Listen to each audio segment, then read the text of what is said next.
ayer hice esto sobre los ateos perseguidos. ¿Qué es lo que pasa?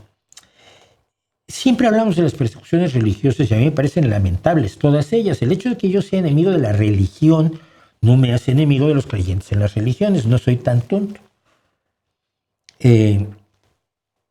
Soy defensor del derecho a creer, aunque soy más defensor del derecho a informarte antes de creer. Si alguien cree, pues va, pero me hubiera gustado que primero estuviera informado sobre en qué clase de patrañas y pamplinas está creyendo. Yo creo que los niños deberían estar informados y no puedes decirle a tu niño que solo va a aprender islam, o solo va a aprender judaísmo, solo va a aprender catolicismo, o anglicanismo, o sijismo, o zoroastrianismo, o lo que se te ocurra esta semana. Bueno, creo que el creyente es víctima. Y si estoy con las víctimas, no estoy en contra de los creyentes, estoy en contra de los fanáticos. Pero siempre que se habla de persecuciones, y algunas de ellas tan ridículas como la de Myanmar, donde los budistas persiguen a los Rohingya, musulmanes.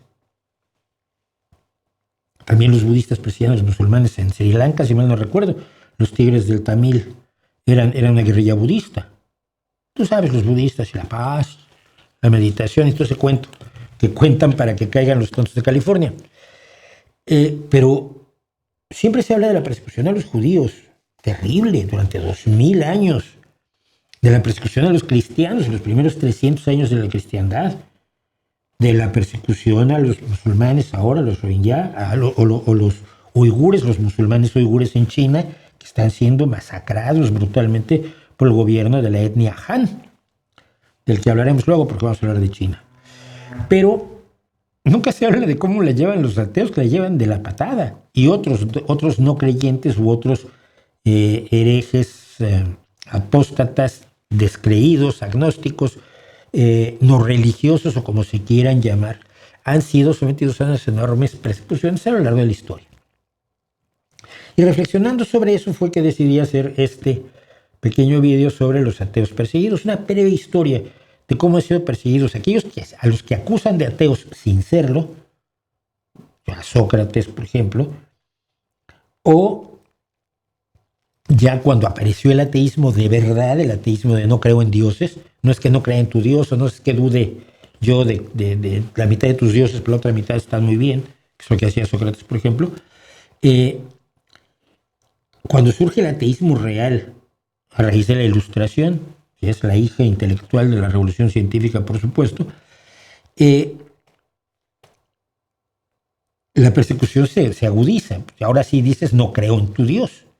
Eso se fingían dementes. No, yo sí creo, lo que pasa es que tenía una duda. Relato un caso aquí maravilloso de Wyszynski, me parece que es el que tenía media obra hecha con los argumentos de un ateo en contra de Dios. Cuando lo arrestaron dijo, no, es que es la mitad del libro, la otra mitad era un católico rebatiendo al ateo y al católico al final gana. Pues no le creyeron, no. Pero el ateísmo real, los ateos reales han sido perseguidos y son perseguidos. Yo he perdido oportunidades de trabajo por ateo, así como las he perdido por ser de izquierda. Y no creo que sea legítimo, ¿no? No creo que sea legítimo. Yo creo que puedo contratar a alguien de derecha tranquilamente mientras no salga a golpear gente que no le guste en las noches, ¿no? Pero si tiene una determinada ideología que a mí me parece aborrecible, lo siento. Me interesa su trabajo y creo que puedo respetar ideas aborrecibles siempre y cuando no actúe sobre ellas. Pero bueno, el hecho real es que yo creo que sí hay una persecución hacia los ateos, sigue en la actualidad, por supuesto. Tenemos países con leyes en contra del ateísmo y que hay que recordarle a la gente, y por eso les pido que lo recomienden también, hay que recordarle a la gente que existen estos ateos y que estos ateos perseguidos, pues por ahí andan sufriendo, y algunos de ellos sufriendo enormemente. Y no solo ateos, en general escépticos y racionalistas.